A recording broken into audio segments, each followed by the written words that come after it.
last video on The Talk worked, at least on my grandma. During Sunday morning coffee, she brought out a big bin of my grandpa's old ledgers, some statements, and said, "Well, let's have the talk." This led to some fun family stories, but also to the topic of trusts and their benefits versus a will.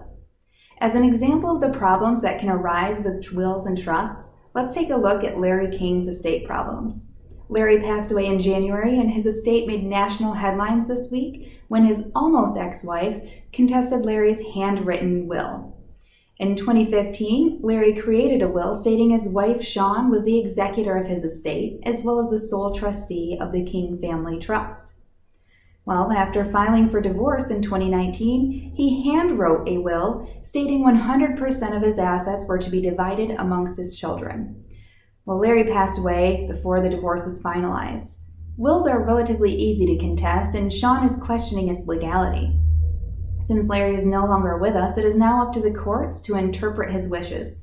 That is because a will is court-directed, which means it has to go through the probate process in order to assign a new legal owner to the asset. A living trust is trustee-directed. Because the trust already owns the asset, there are only a few steps needed for the successor trustee to take control. This can make a large difference in time and money, as probate is known to take a while and legal fees are estimated to be around 2 to 4% of the total assets.